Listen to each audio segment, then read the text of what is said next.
Hoje nós vamos conversar sobre a sua preparação para adentrar um novo nível de sobrenatural. O Senhor nos deu essa direção, né? Qual é o nosso destino? O sobrenatural. Purim trata de destino. Nós estamos indo para onde? Para onde você está indo, Priscila? Para o sobrenatural. Para o sobrenatural. Tudo o que você está passando é para quê? Para te preparar para viver o sobrenatural. O sobrenatural. Quando que nós vamos atravessar este portal e adentrar uma nova medida do sobrenatural? Na Páscoa, em 14 de Nissan. Hoje nós estamos comemorando a Páscoa? Não estamos comemorando a Páscoa. Então, eu vou aproveitar para responder brevemente aqui, que me perguntaram muito, Dani, fala sobre a Páscoa. É difícil a gente falar de uma data, assim, por exemplo, é difícil você falar que Jesus não nasceu no Natal, na atmosfera do 25 de dezembro. Porque a alma das pessoas está completamente enredada naquela teia. E quando a fé delas está embasada na alma, elas se ofendem. Como é que você vai falar para ela que dezembro não tem nada a ver com o nascimento de Jesus? Agora, você ouvir isso, fica até mais cabível, né? Mas lá naquela atmosfera onde todo mundo está falando sobre aquilo, a alma das pessoas não aceita. A mesma coisa é agora a atmosfera do mundo, você falar, olha, então, não é Páscoa. Só tenho isso para te falar, não é Páscoa. Não dá para conversar sobre isso, né? Então, por isso eu acabei não falando assim mais abertamente sobre isso. Agora, qual que é o esclarecimento muito importante para vocês aqui, que já sabem que a gente não está comemorando a Páscoa? Quando foi definida e como foi definida essa Páscoa que o mundo celebra? Em 325 depois de Cristo, houve um concílio de Nicéia.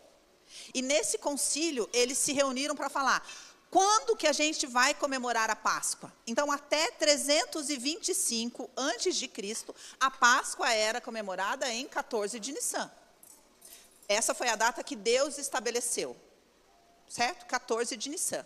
Mas aí houve um concílio de Nicéia. E ali eles estabeleceram as normas dessa igreja /Estado, que era uma igreja que precisava angariar o maior número de simpatizantes possível. Por quê? Era uma igreja-Estado.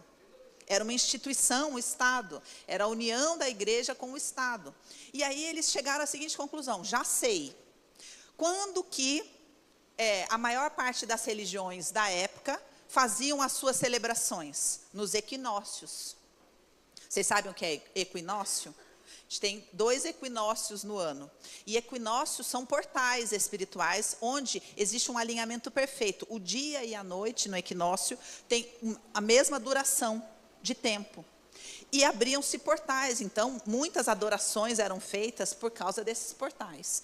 E aí eles decidiram o quê? Nós vamos marcar a Páscoa cristã, oficialmente, a partir do equinócio. Então, quando aconteceu o equinócio, que geralmente é 20 de março, a gente vai contar o primeiro domingo na lua cheia. Primeiro domingo da lua cheia vai ser a Páscoa. E assim se estabeleceu, e desde lá se comemora a Páscoa do mundo, né? Essa Páscoa estabelecida, Páscoa religião-Estado, e não Páscoa espiritual, em 325. Foi estabelecido em 325 e é estabelecido no primeiro domingo de lua cheia após equinócio. Parece bíblica essa data para você? O primeiro domingo da lua cheia após o equinócio? Não, né? Mas é assim que funciona o calendário. E junto com esse calendário gregoriano, aí também é estabelecido o carnaval e todas as outras coisas. Veja, para uma pessoa que vive a fé na alma, não faz a menor diferença, porque o que importa é o coração, não é? A alma não pensa assim? Gente, o que importa é o coração. O que tem se Jesus não nasceu dia 25 de dezembro? O que importa é o coração. Né? O que tem que não é Páscoa? O que importa é o coração. O que importa é o coração. E aí, o pensamento, a regência do mundo é essa ideia de Páscoa é renovação. Páscoa é renovação, né? Páscoa, enfim. Agora, para nós, por que eu estou trazendo essa informação aqui para nós? Porque quando acontece da Páscoa 14 de Nissan acontecer muito distante da Páscoa do mundo, essa é uma informação para nós. E tem a ver com o que a gente vai conversar aqui sobre o sobrenatural, tá? Então, por que nós insistimos em comemorar a Páscoa em 14 de Nissan? Porque Deus insistiu em comemorar a Páscoa em 14 de Nissan. O Senhor estabeleceu oficialmente a data da Páscoa no livro de Êxodo, dizendo, olha, vocês vão comemorar a Páscoa, vão sacrificar um cordeiro, vão passar o sangue no portal, no umbral das portas de vocês, 14 de Nissan. 1.200 anos aproximadamente depois, Jesus foi o Cordeiro Santo sacrificado. Quando ele decidiu ser sacrificado, porque foi ele que decidiu.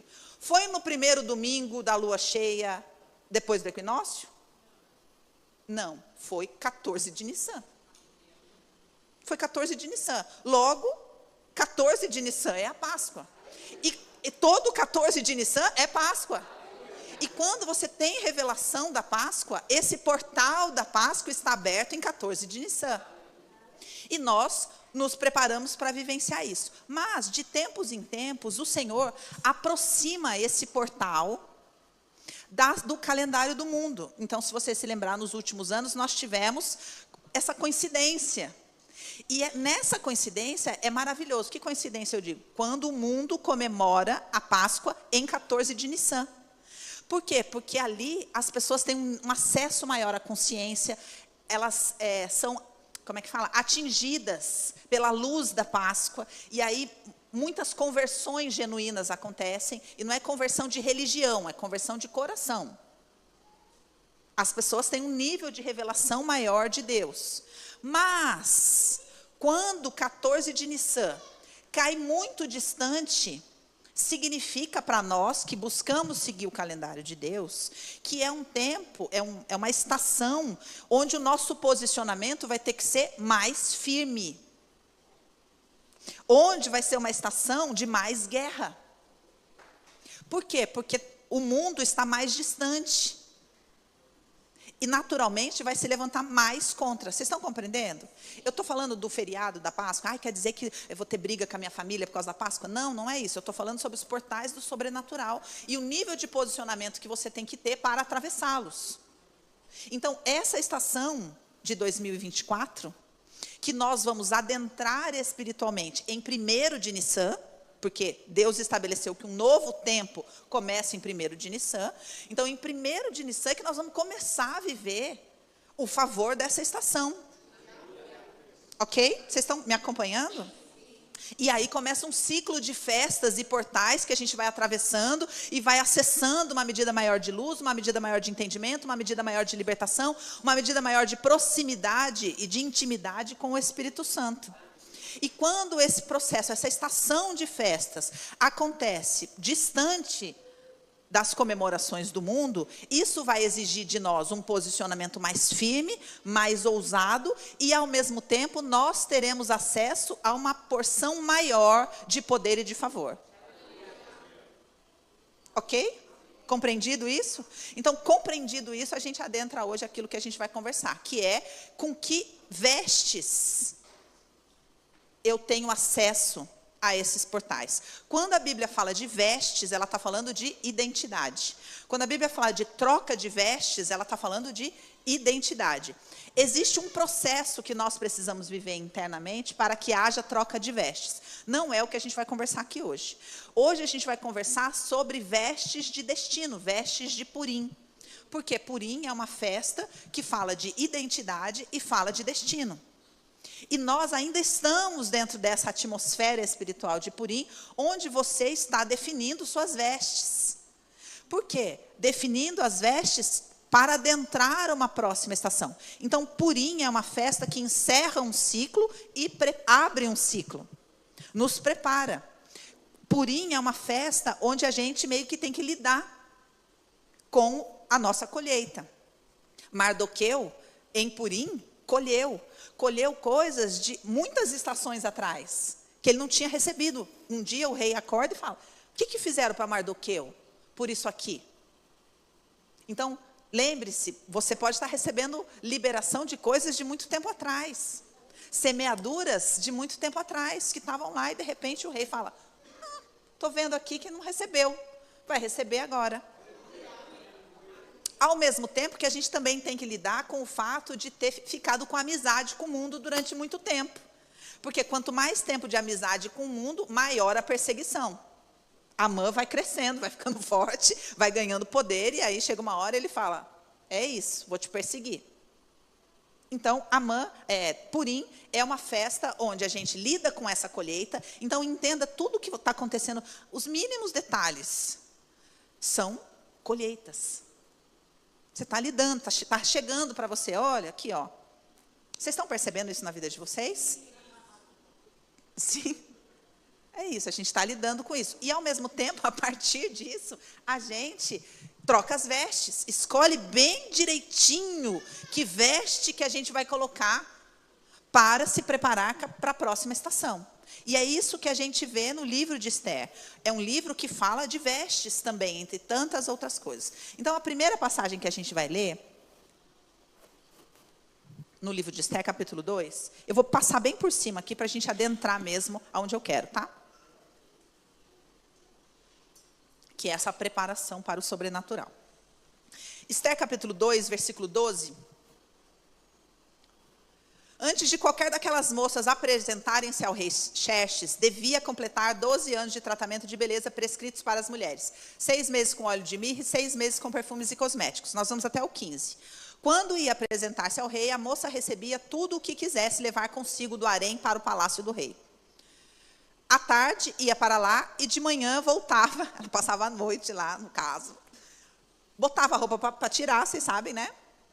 Deixa eu fazer um parênteses aqui. O que a Bíblia está dizendo? Que após um período de preparação, as moças podiam escolher as vestes com que iam se apresentar ao rei. Ou seja, elas se vestiam valorizando aquilo que elas achavam que elas tinham de melhor. Né? Elas escolhiam a cor de acordo com a sua cartela, sabe? Para poder passar no concurso de rainha. Elas se montavam de acordo com uma determinada identidade. Aí, vamos para o versículo 15. Quando chegou a vez de Esther, filha de Abiail, tio de Mardoqueu, que a tinha adotado como filha, ela não pediu nada. O que ela está dizendo aqui? Esther tinha consciência que não tinha condição de escolher as próprias vestes. Então, ela falou, não pediu nada além daquilo que Egal, oficial responsável pelo harém, sugeriu. Esther era favorecida por todos que haviam. Qual que era o entendimento de Esther aqui nesse momento? É mais ou menos quando a gente adentra coisas com o Senhor e a gente fala assim, eu não sei. Por exemplo, eu acabei de me converter. Eu estou no início, eu não faço ideia o que eu faço. Como eu me posiciono diante dessa situação. Quem eu sou, eu não sei, porque, na verdade, estou dizendo. Então, né? E aí a gente precisa de um tutor, a gente precisa de um Egal, a gente precisa de alguém que fala, ó, põe essa veste aqui. Se move assim, para que você mude de estação no seu relacionamento com Deus. E aí você veste aquela veste na humildade, então vestes de humildade, Esther. Coloca para ir até o rei. E aí ela é escolhida. Aí o que acontece? O que começa a acontecer na vida de Esther? Esther começa a viver um tempo de cura. Então, a primeira veste que a gente tem que colocar são vestes de obediência. É quando eu entendo, arrependei-vos. E aí é chegado a vós o reino dos céus. A porta de entrada é o arrependimento. Eu estou com vestes de arrependimento. Eu sei que essa pessoa que eu fui até então não vai funcionar diante do rei. Não adianta. Não vai funcionar. Inclusive, é melhor eu não pegar nada daquilo que eu era e tentar levar junto. Eu vou com as vestes que me foram indicadas. E aí, o Senhor se agrada de mim, o rei se agrada de mim, e começa um processo de nutrição da minha alma. Esther é escolhida e recebe um banquete. E ali ela passa uma vida sendo nutrida, sendo curada, etc, etc, etc. E aí chega uma nova estação, uma nova guerra. Mardoqueu fica sabendo de uma história, e aí a gente vai para uma outra situação de vestes, que é capítulo 4, versículo 1, que são as vestes de Mardoqueu. Mardoqueu fica sabendo da perseguição. Pensa, Mardoqueu é o espírito, Esther é a alma. Mardoqueu fica sabendo da perseguição. Quando Mardoqueu soube de tudo o que tinha acontecido, rasgou as próprias vestes. Vestiu-se com pano de saco, cobriu-se de cinza e saiu pela cidade chorando amargamente em alta voz. Segue. Foi apenas até a porta do Palácio Real, porque ninguém vestido com pano de saco tinha permissão de entrar.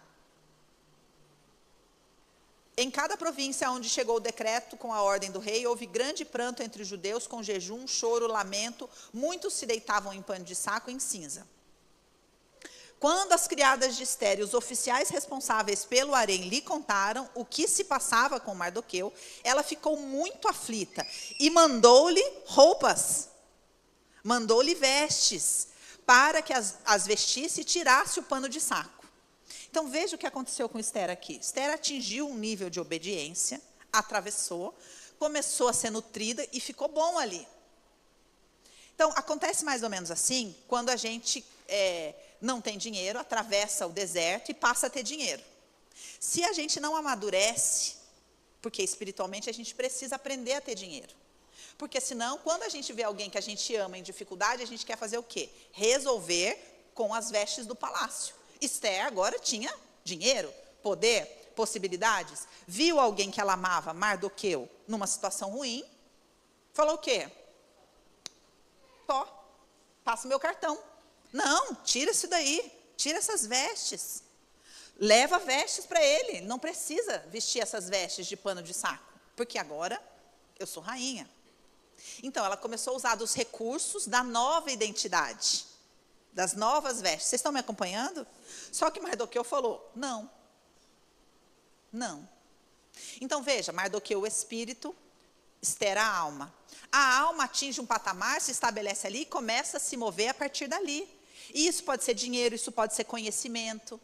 Agora você tem um conhecimento, então você resolve tudo aquilo com aquele conhecimento. Agora você tem influência. Você trabalha numa posição de poder. Espera aí, espera que eu vou ligar para uma pessoa. Vou resolver seu problema. Só que Mardoqueu fala, não. Assim que ele soube do problema, ele colocou vestes com as quais ele não podia mais adentrar o palácio. Vocês estão me entendendo? Profeticamente aqui. Esther fala, não, eu vou te dar roupas de novo para você ter recursos para transicionar no mundo. E ele falou, não quero o favor do mundo. Eu não quero recursos do mundo. O mundo não tem nada para me oferecer nessa situação. E aí ele tem uma conversa séria com Esther e, capítulo 5. Esther fala, tá bom, eu vou jejuar.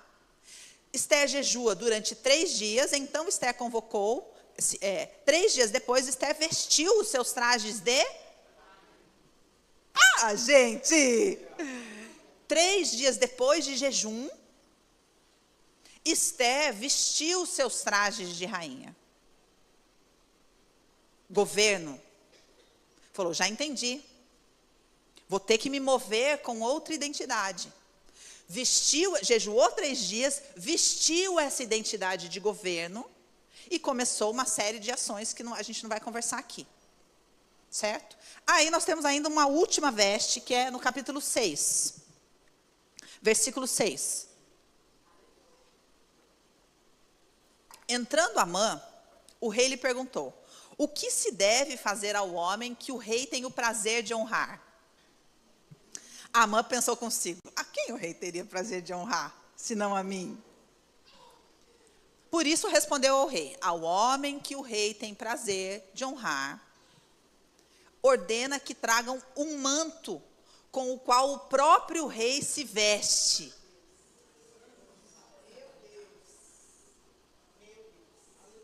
E um cavalo no qual o rei tenha montado, em cuja cabeça leve a coroa real.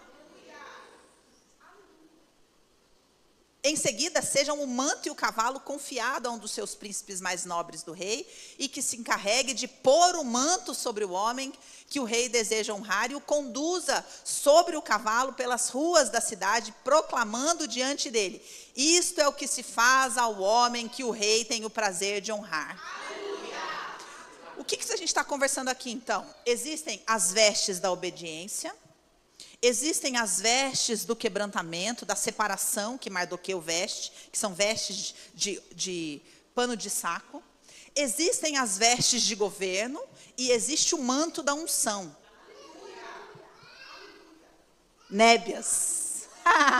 Nébias. Isso aqui é a introdução, não é o que a gente vai conversar hoje, mas isso aqui é o que você precisa saber para adentrar o sobrenatural. Que a sua identidade tem que passar por esses estágios. Certo? Para que um dia... Então, a sua alma, ela tem que uma hora parar de chilique, jejuar e botar vestes de governo. E falar, o que é que tem que fazer? Eu vou fazer. E aí, depois de um tempo, é que o seu espírito vai receber o manto, a coroa e o cavalo. E você vai atuar debaixo dessa unção. Um manto que o próprio rei usou, uma coroa que o próprio rei usou e um cavalo que o próprio rei usou. Aleluia! Aleluia! Então, para adentrar o sobrenatural, é nesse lugar que a gente vai ter que se mover. Só que é um processo. E a partir de 1º de Nissan, a partir da Páscoa, a partir de 14 de Nissan, nessa nova estação, nós vamos começar a nossa jornada para ir acumulando autoridade. Para ir trocando de vestes. Ok? Muito bem. Então, entendemos que vestes estão relacionadas a identidade. Agora a gente vamos falar do sobrenatural. Que tipo de sobrenatural? Prestem atenção. Que tipo de sobrenatural nós vamos falar? O sobrenatural do livro de Esther. Qual é o sobrenatural do livro de Esther?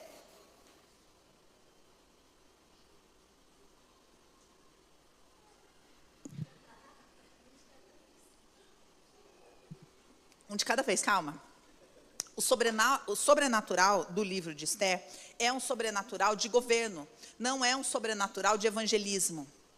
Por quê? Sinais e maravilhas são estratégias evangelísticas. Eles acontecem para os incrédulos. Vocês estão entendendo isso? Isso é para os incrédulos. Não é para governo. O livro de Esther é um livro que ensina sobre governo. Então, o sobrenatural está aqui, mas cadê? Qual versículo? Por quê? Porque Deus atuou a partir do posicionamento dos seus escolhidos. Vai falar que Deus não fez? Deus fez. Como que ele fez? Ele deu a vitória. Mas ele não conquistou a vitória por eles. Dependia que eles vivessem a troca das vestes. Vocês estão me acompanhando? Então, o que você vai ter que começar a compreender? Nós já temos falado sobre isso, o apóstolo falou muito aqui sobre a fé ativa. Porque a fé ativa é uma preparação para esse sobrenatural. Você não pode pensar que o sobrenatural é do Papai Noel. O sobrenatural não é bonificação. Se eu fizer bem bonitinho, eu vou ganhar um milagre. Esse milagre instantâneo, esse é um milagre para os incrédulos. Para que os incrédulos vejam sinais de que Deus existe e então decidam começar um relacionamento com Ele.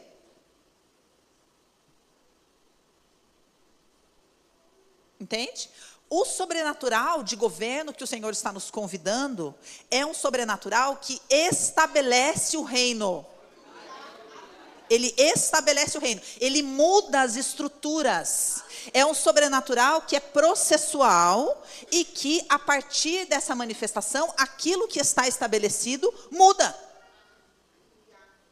Não é um relâmpago. Vocês estão compreendendo isso, gente? Então, ele exige de nós esse posicionamento, essas trocas dessas vestes e a maturidade de ir caminhando dentro desse processo. Certo? Então, vamos começar a entender um pouco disso em 2 Reis, capítulo 1. Versículo 16. Não, vou voltar mais um pouquinho. Eu sempre faço isso, eu coloco só o versículo, depois, 2 Reis.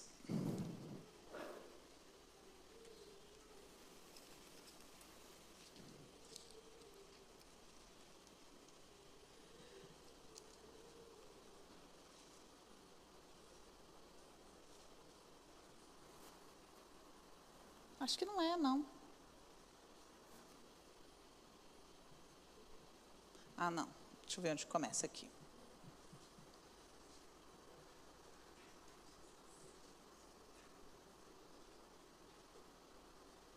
Não é esse que eu quero, não. Peraí.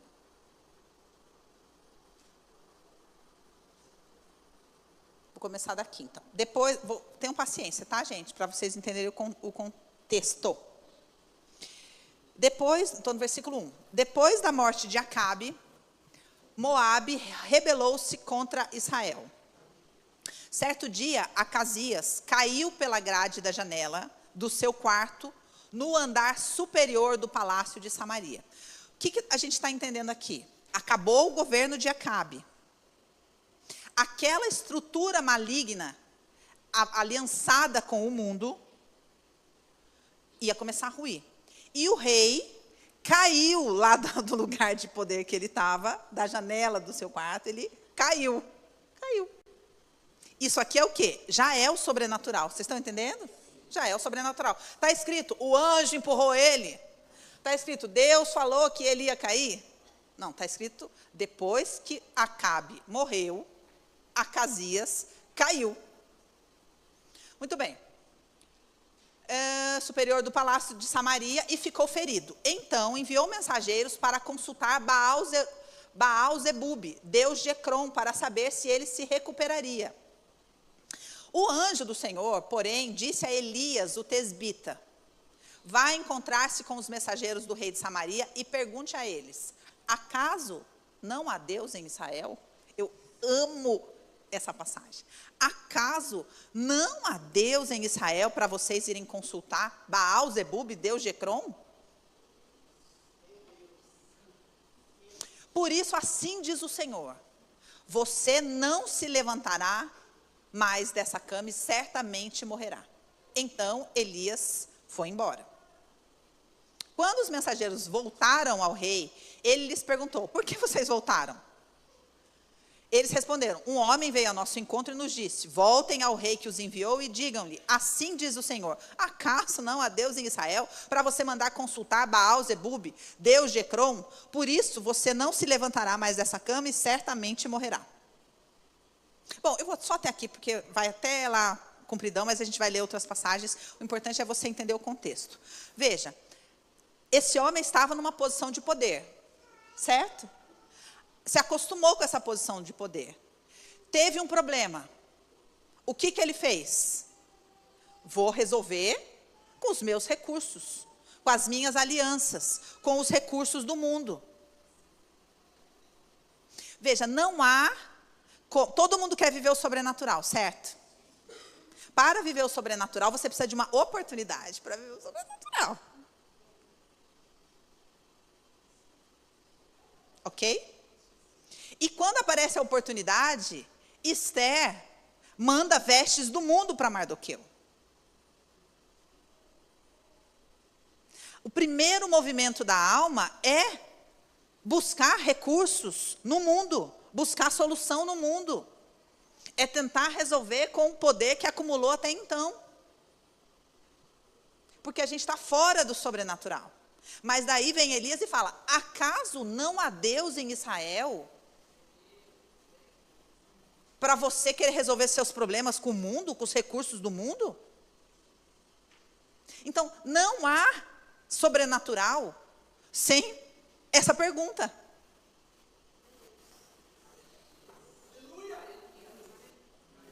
Por quê, gente? Porque o sobrenatural é um portal de arrependimento.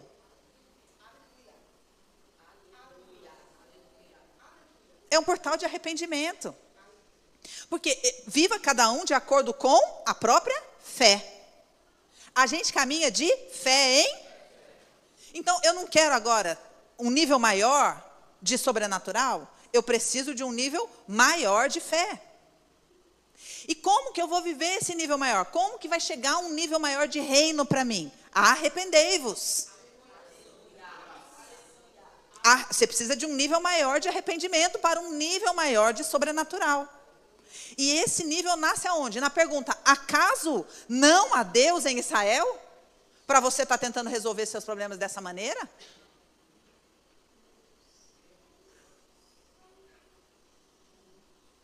E aí, diante dessa pergunta, é que a gente vai descobrir se vai rasgar as vestes, vestir pano de saco ou não. E posso falar por experiência própria? A gente fala, nossa, mas não precisa ser tão exagerado, não precisa ser tão radical. A gente não amolece tão fácil assim. Não amolece tão fácil assim. Vou falar uma para chocar vocês aqui. Que é uma para a nova geração. Existe uma indústria, presta atenção no que eu vou falar. Existe uma indústria comprometida com a infertilidade das mulheres. E essa indústria é a indústria de cosmético, a indústria farmacêutica e a indústria alimentícia. Ela está comprometida com a infertilidade das mulheres. Cada vez mais a gente vê essas jovens mocinhas no TikTok fazendo tutorial de maquiagem, ensinando as meninas a usar maquiagem desde cedo, para que essas substâncias comecem a comprometer a fertilidade dessas mulheres. Para que quando chegar lá na frente, elas vão buscar qual recurso para engravidar? Inseminação artificial. E aí eu pergunto, acaso não há Deus em Israel para abrir o seu ventre?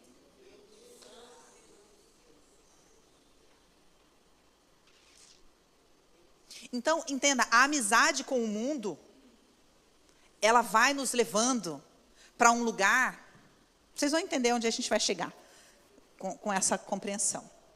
Isaías capítulo 36. Não, vamos mais leve antes. 2 Crônicas.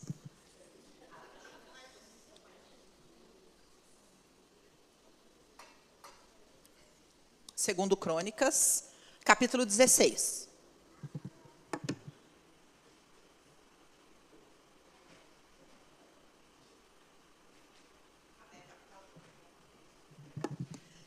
Segundo Crônicas, capítulo 16, versículo 1. No 36º ano do reinado de Asa, veja, eu estou trazendo um nível de sobrenatural para vocês, que é um nível apostólico. Nós estamos em Purim, nós estamos no livro de Esther, nós estamos falando de governo, nós estamos falando de identidade de governo. Vocês estão me acompanhando? Sim. Porque isso aqui é tutano. A palavra de hoje é tutano, na veia. Aleluia. E nós estamos falando do tratar de Deus com os cabeças. Porque governo se estabelece pelo cabeça. No 36º ano do reinado de Asa, Baasa, rei de Israel, atacou Judá e fortificou Ramá para que ninguém pudesse entrar no território de Asa, rei de Judá, nem sair de lá. Então Asa juntou prata e ouro do tesouro do templo do Senhor e do seu próprio palácio e os enviou a Ben-Hadad, rei de Arã, que governava em Damasco. Com a seguinte mensagem: façamos um tratado, como fizeram o meu pai e o teu. Estou te enviando prata e ouro. Agora rompe o tratado que tens com Baasa, rei de Israel, para que ele saia do meu país. Ben-Hadad aceitou a proposta do rei Asa e ordenou aos comandantes dos seus exércitos que atacassem as cidades de Israel. Eles conquistaram Lion, Dan, Abel-Maim e todas as cidades de armazenamento de Naftali. Quando Baasa soube disso, abandonou sua obra de construção de Ramá. Deixa eu ver aqui uma coisa. Vamos direto para o versículo 13 agora. Então, não. É até o 13, né? Então, volta lá no 6, por favor. Nós vamos ler tudo mesmo. Então, o rei Asa reuniu todos os homens de Judá. Eles retiraram de Ramá as pedras e a madeira que Baasa havia usado. Com esse material, Asa fortificou Geba e Mispá. Naquela época, o vidente Anani foi dizer a Asa, rei de Judá: foi você ter pedido ajuda ao rei de Arã, por você ter pedido ajuda ao rei de Arã e não ao Senhor, o seu Deus, o exército do rei de Arã escapou das suas mãos. Vocês estão entendendo que a fala aqui é a mesma fala? Acaso não há Deus em Israel para você pegar o ouro e a prata do templo do Senhor e fazer aliança com... Por que você fez isso? Veja, a aliança tinha funcionado, tinha dado tudo certo. Mas o Senhor manda o seu profeta para falar: por que você escolheu buscar ajuda no Egito e não no Senhor? o exército do rei de Arã escapou de suas mãos.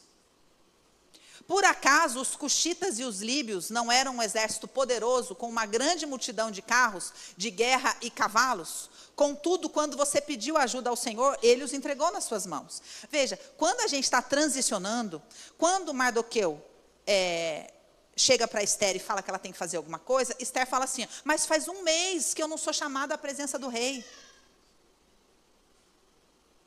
Ela esqueceu o sobrenatural que ela já tinha vivido. Porque a alma se acostumou com aquele novo patamar. Ela esqueceu.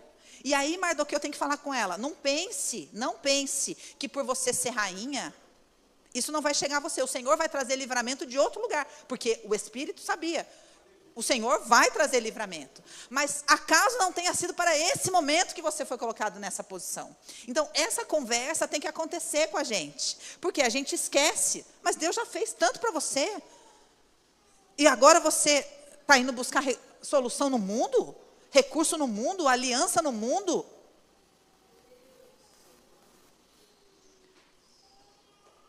Pois os olhos do Senhor estão atentos sobre toda a terra, para fortalecer aqueles que lhe dedicam totalmente o coração. Nisso você cometeu uma loucura, e de agora em diante terá que enfrentar guerras. O que eu quero que vocês entendam, guerra é uma coisa, governo é outra. Quanto mais eu vivo guerra, menos governo eu tenho. Porque o governo, ele é entregue pelo manto. Mas em que momento ele é entregue? No momento do confronto, eu escolho qual veste eu vou colocar. E ela tem que ser pano de saco. Entende? Eu não posso aceitar as vestes que Esther me manda. Eu tenho que sustentar o pano de saco e falar, você pode não fazer nada, mas o Senhor enviará o livramento. Eu sei em quem tenho crido. Aleluia. Aleluia. Segue. Asa irritou-se contra o vidente por causa disso. A nossa alma, gente, ela não aceita quando o Espírito fala conosco e fala, não vai por aí. A nossa alma fala, nossa, o que tem? A gente tem a moral de ajoelhar e falar, Deus, posso ir por ali? O Espírito já falou, não vai por ali. E a gente ajoelha e fala, Deus, me abençoe em ir por ali. Ainda falando, eu sou obediente. Eu estou consagrando ao Senhor. Porque a gente não aceita. Por quê? Porque o nível de sobrenatural que você quer viver está relacionado ao nível de incredulidade e morte que ainda impera em você hoje. Entende? Então, é uma situação. A gente cai do lado do lugar da janela, acontece uma situação para que a gente precise de uma solução e vá buscar essa solução em outro lugar para que o Espírito venha falar conosco. Acaso não há Deus em Israel? Para você tá tomando esse rumo aí? E aí que entra o processo de quebrantamento e de conversão. Mas nem todo mundo consegue. Asa não conseguiu. Irritou-se contra o vidente por causa disso. Ficou tão indignado que mandou prendê-lo nessa época. Asa oprimiu brutalmente alguns do povo. Os demais acontecimentos, blá, blá, blá. Vamos para o 13. Aqui. No 39º ano do seu... Então, no 40º... Volta no 11. Ai, volta no 12, desculpa. Para vocês entenderem aqui. No 39º ano do seu reinado, Asa foi atacado por uma doença nos pés. Embora essa doença fosse grave, não buscou de novo a ajuda do Senhor, mas apenas dos médicos. Esse apenas é importante, viu? Porque senão falar, então não é só dos médicos. Ele só quis dos médicos, não quis do Senhor. Você pode buscar dos dois juntos, senão vocês vão achar que eu estou falando contra os médicos. Presta atenção nessa informação. No 39º ano, próximo. No 41º ano do seu reinado, Asa morreu e descansou. Ou seja, a última chance que ele recebeu, que era uma doença, esse é o sobrenatural de verdade, viu? A última chance que ele recebeu, que foi uma doença, ele não aproveitou.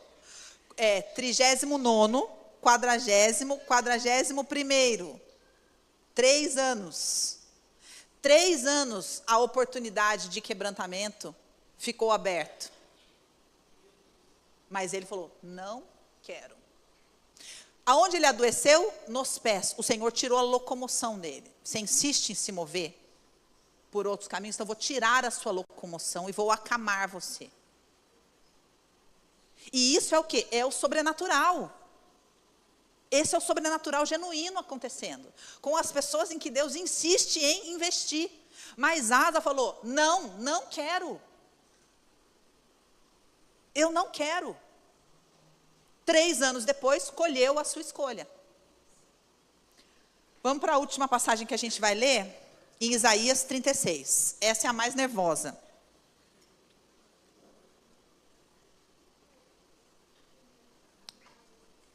Vamos ver onde que a gente vai começar aqui. Vamos no versículo 3, por favor.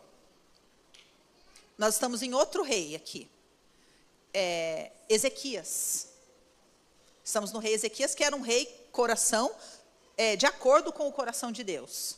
Então, eu tenho um coração de acordo com o coração de Deus, então eu não vou passar isso, né?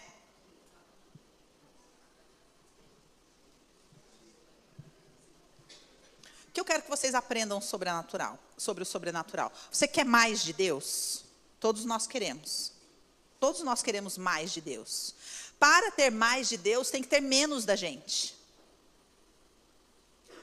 Não tem como a gente só ganhar mais de Deus. A gente tem que deixar de existir. O espaço tem que ser desocupado para que ele possa ocupar. E aí ele vai sempre trazer circunstâncias para nós. Senhor Jesus, por que aquele moço é cego? Foi ele que pecou ou foi os pais dele? Ele está assim para que se manifeste a glória de Deus.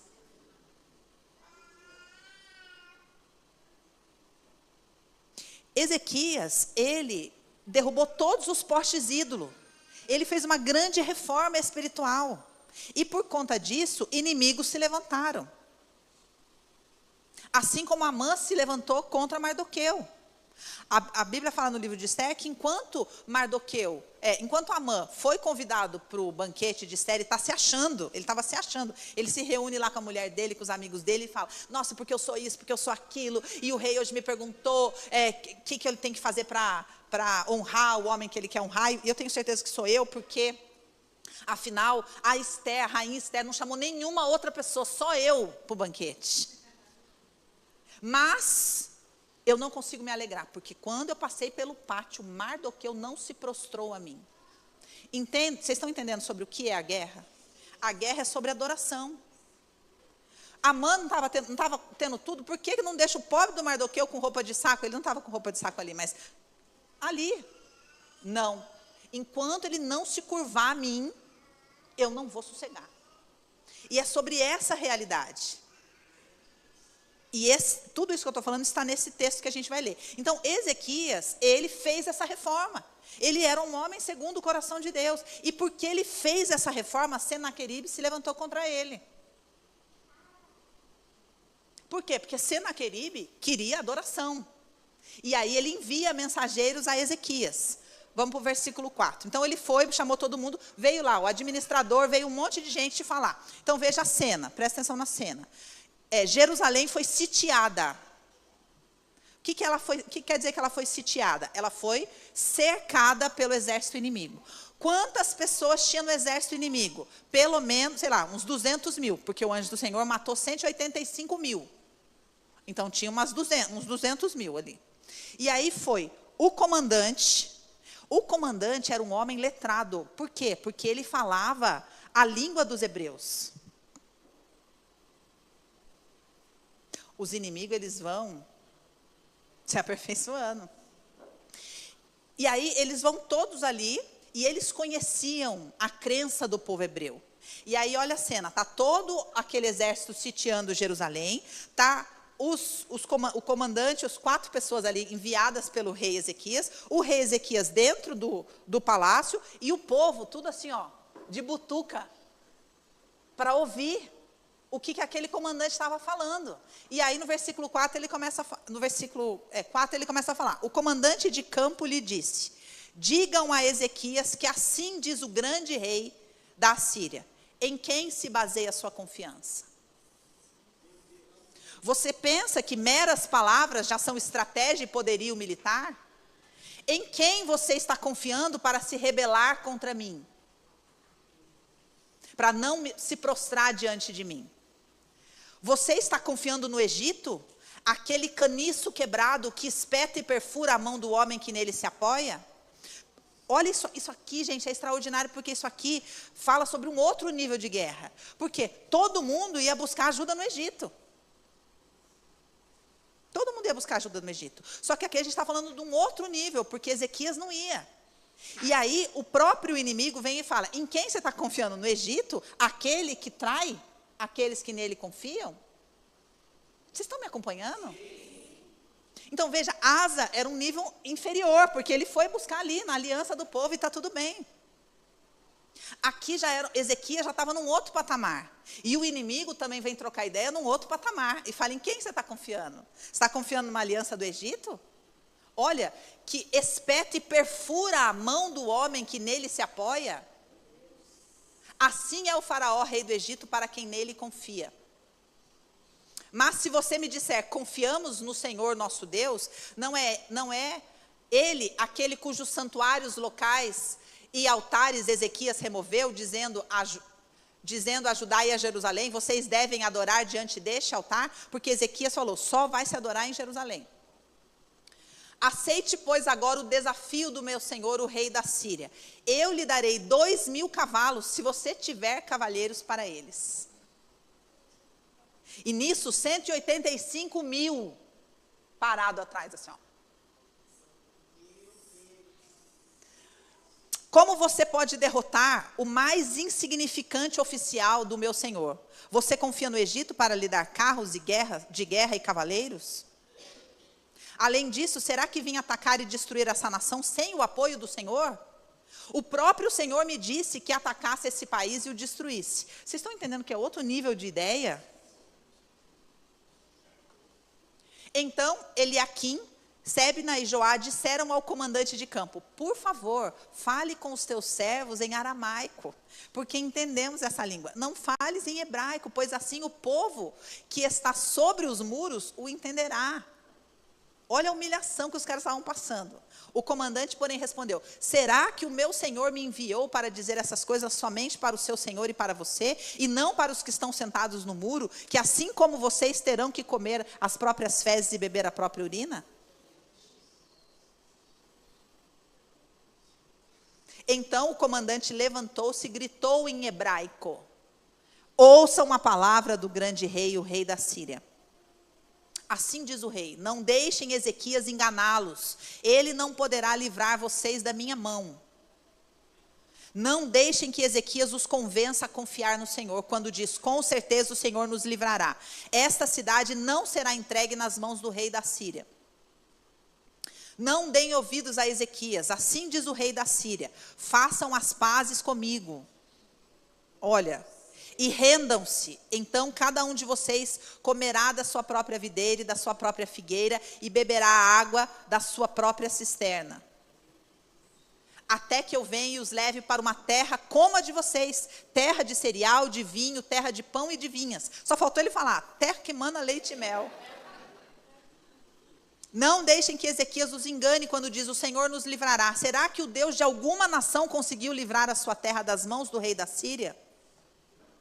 Como estão os deuses de Amate? E aí ele começa uma lista enorme de todos aqueles que ele derrotou.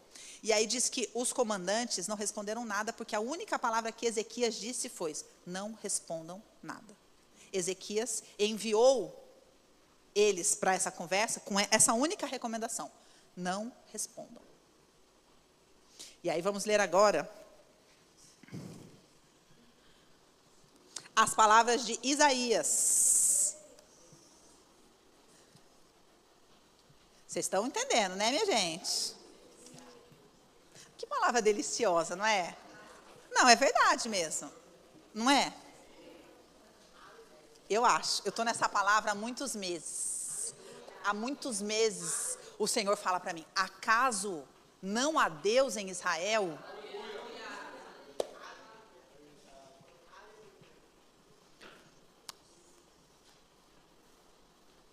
Cadê?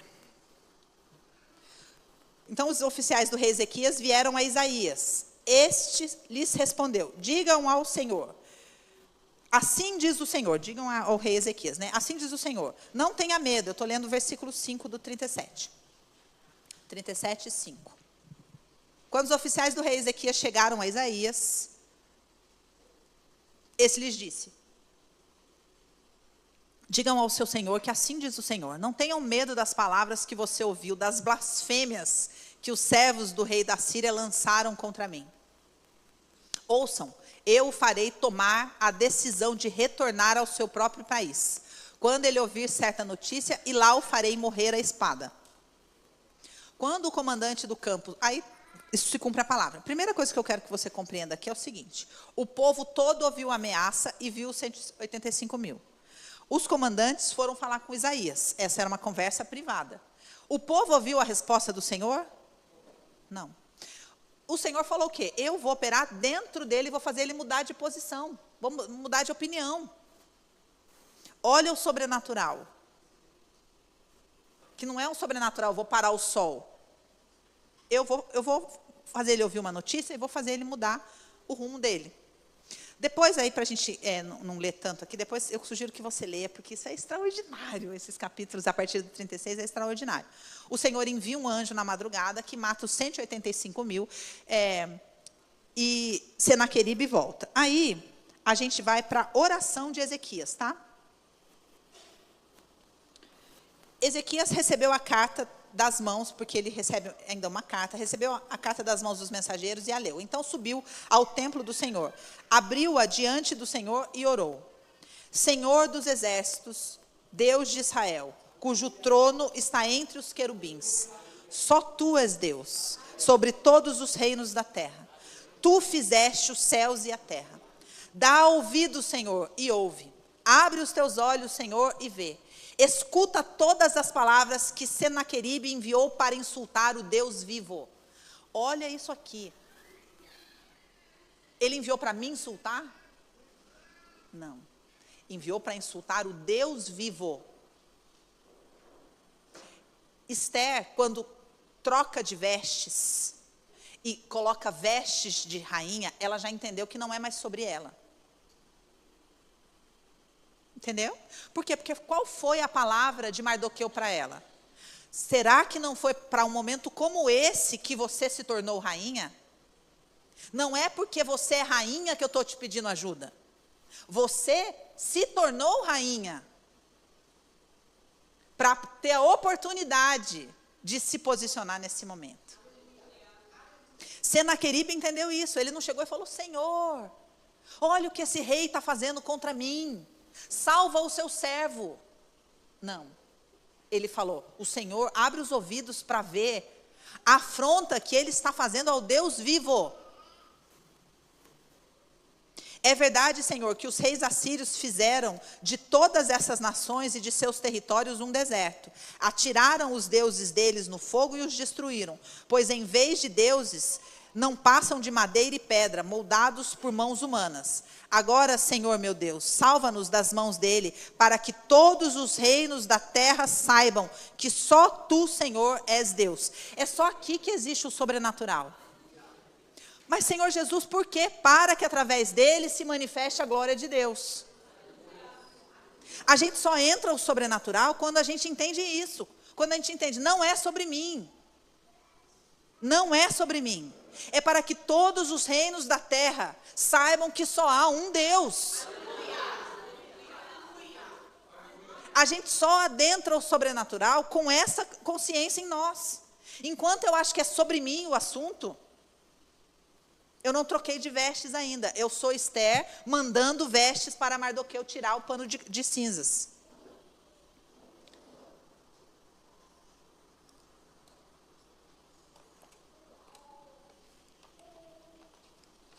E aí a gente vai para a última parte.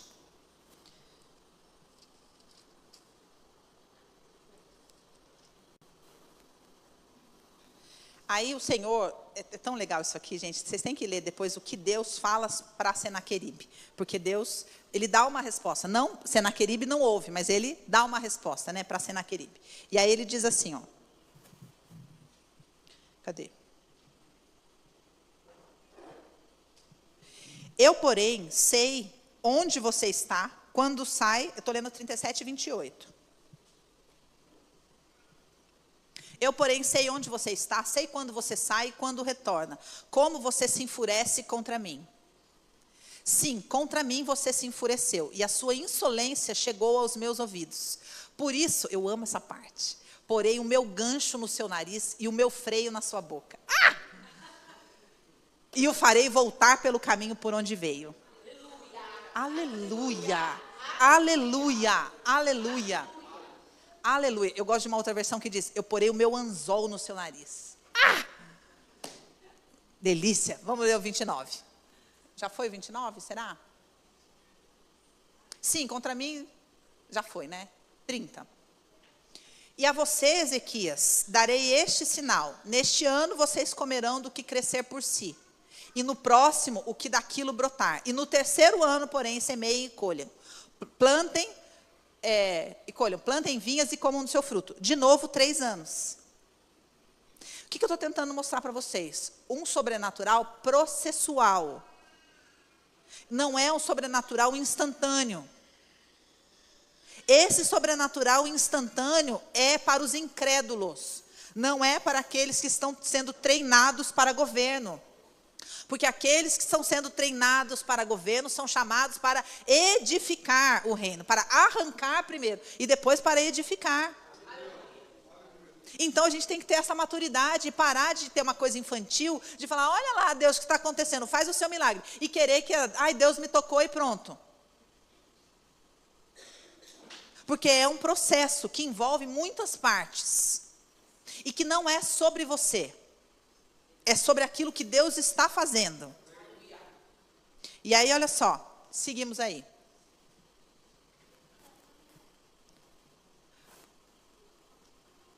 Não, vamos para o 33 agora, para a gente ganhar um tempinho.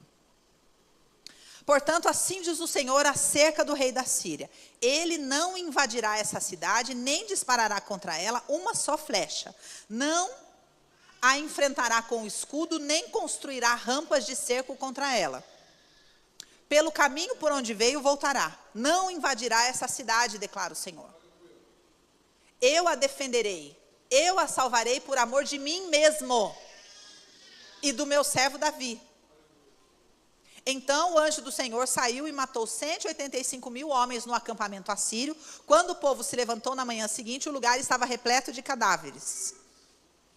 Então, veja, esse sobrenatural dos 185.000 foi para o povo. O povo acordou no outro dia, aquele povo que ouviu que ia ter que comer as próprias fezes e beber a própria urina. Era um povo que tinha condição de governo? Não tinha condição de governo. Tão pouco de batalha. Então, para eles, o Senhor fez um sinal. Eles acordaram e viram 185.000 ali, só viram cadáveres. E louvaram ao Senhor, certo? A conversa com Ezequias é outra. Então, Senaqueribe, rei da Síria, desmontou o acampamento e foi embora. Voltou para Nínive e lá permaneceu. Certo dia, enquanto ele estava adorando no templo do seu deus Nisroque, os seus filhos mataram-no à espada. Dentro do templo. Enquanto ele estava adorando. Por quê? Porque é sobre isso. Tudo é sobre isso. É sobre quem você adora. Os seus filhos a mataram à espada e fugiram. Para a terra. Tá bom, já foi. Muito bem, o que eu quero que você compreenda aqui. Quando foi que Senaqueribe fechou o cerco ao redor de Jerusalém? Em 701 a.C. Quando que Senaqueribe morreu? Em 681 a.C., 20 anos depois. Para o povo, foi instantâneo o livramento. Para os incrédulos, Para os que estão no começo da jornada, eles viram um milagre. Aleluia, você viu? Deus matou os soldados, a gente não vai ter que comer as próprias fezes e nem beber a própria urina. Para Ezequias, o cumprimento da palavra demorou 20 anos. Esse sobrenatural. Ezequias dormiu e acordou durante 20 anos, sabendo que o seu maior inimigo podia se levantar a qualquer momento. Vocês estão compreendendo, gente? Que a conversa para gente grande, o sobrenatural? Por quê? Porque não diz respeito a nós, essa é a grande questão. Não diz respeito a nós. Senaqueribe, ele governou por muito pouco tempo. Agora, sabe por que ele é um dos reis mais famosos da Síria? Porque ele aparece na Bíblia. Senaqueribe é um rei muito famoso na história, só porque ele é citado na Bíblia. Agora, nós estamos como igreja sendo convidados a adentrar um novo nível de sobrenatural. A gente vai viver esse sobrenatural agora, assim, não necessariamente. A gente vai estar vivendo ele. Qual que é a diferença? O que aconteceu com Esther e com Mardoqueu? Eles receberam o direito de se posicionar, enviaram cartas. Deus não mandou um anjo, não destruiu, mas Deus deu a vitória. A partir de um posicionamento que exigia do povo um próprio posicionamento, porque aquele povo não estava sendo perseguido de maneira injusta. Eles eram as pessoas que tinham dito não várias vezes lá atrás para o Senhor. E por isso agora estavam colhendo, porque estava muito bom morar ali. Eles tinham de um tudo, igual essa terra que o rei da Síria ofereceu. Gente, vocês vão ter tudo, para que vocês vão ficar nessa daí de se posicionar espiritualmente? Que canseira. Faz aliança com o mundo.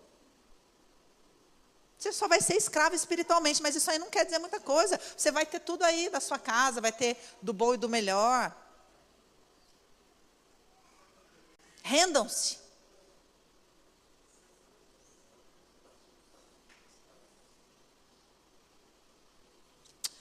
O Senhor nos dá essa palavra para que você tenha tempo de entender quais são as vestes. Porque alguns aqui estão sendo convidados pelo Senhor a ter a humildade de aceitar que Egal diga quais são suas vestes.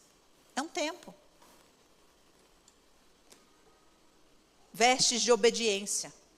Vestes de humildade. Outros estão no tempo de se posicionar, outros estão no tempo de vestir pano de saco. Mas todos nós estamos ouvindo do Senhor. Acaso não há Deus em Israel? Acaso não há Deus em Israel?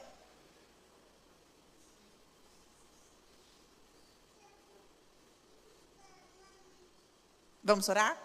Se coloque de pé.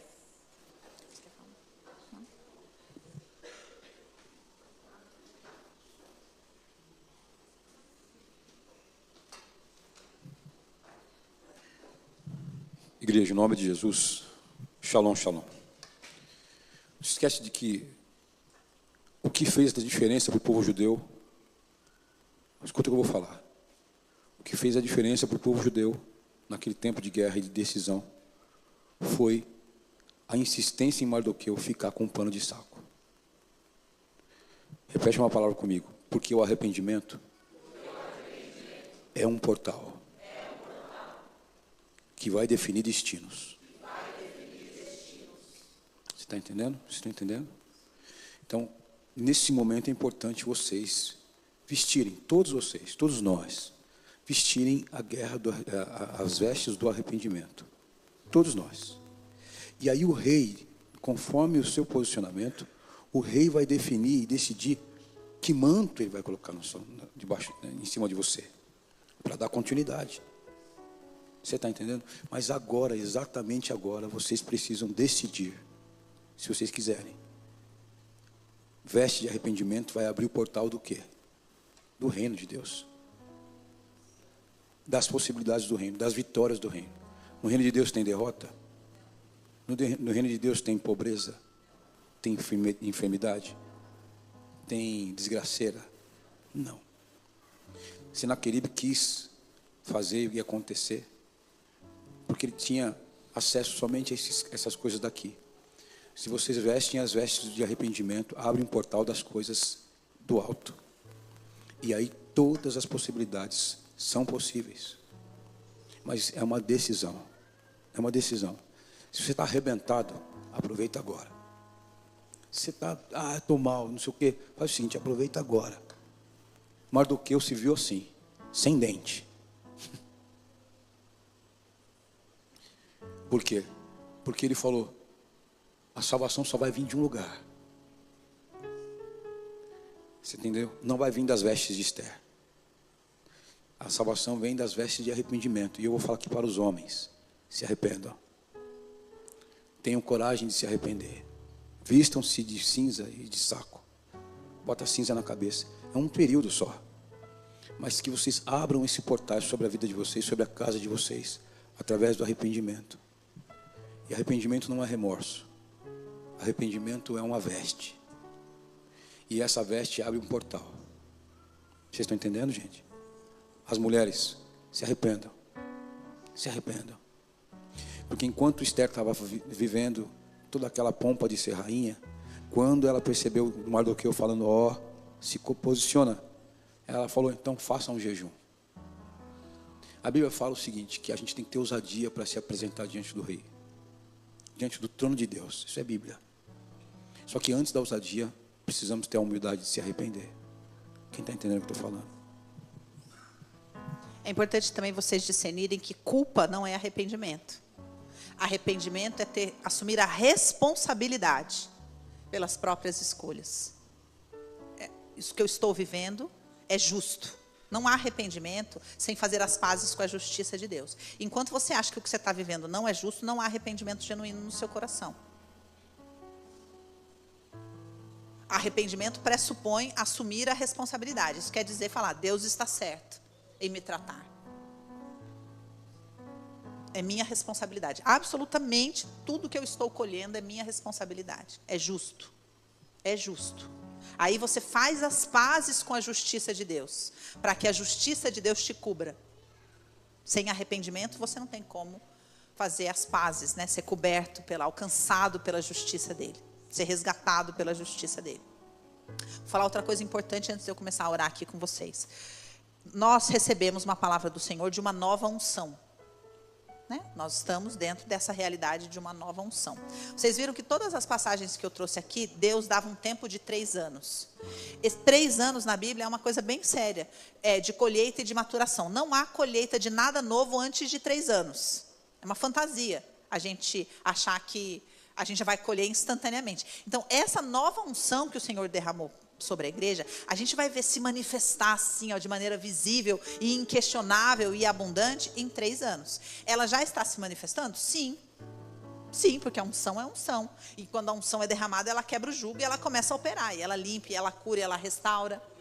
Mas quando é que a gente vai ver uma nova realidade manifesta? 3 anos. Então, entenda que o que a gente vai viver neste ciclo aqui está dentro dessa realidade de 3 anos. A gente vai viver 2024. Tudo isso aqui que está relacionado ao que a gente vai viver em 2027. Então, posicione-se. Você que está entendendo, meu coração está endurecido. Saiba que você está dentro desse limite também de 3 anos. Não vai durar para sempre a autorização para você permanecer com o coração endurecido, Asa. E a tendência é que você pode ficar doente dos pés, você pode perder a locomoção, pode ficar paralisado, não tenho mais não posso fazer nada, não consigo fazer nada. Perdi completamente a habilidade de me locomover. O único lugar para onde você pode ir é para baixo, para a casa do oleiro. E isso é o amor e a misericórdia do Senhor. Desce a casa do oleiro. Você está olhando e fala, não tem o que eu fazer, não tem para onde eu ir? Tem sim, dá para ir para baixo. Desce a casa do oleiro. E ora, Senhor, quebra este vaso e me faz de novo. Quebra esse vaso e me faz de novo. Porque eu quero viver o teu sobrenatural. Não esse sobrenatural mágico do Papai Noel, de prêmio, não. O real, o genuíno. Aquele que o Senhor está operando, está escrevendo a história através de mim. E não é para mim, é através de mim.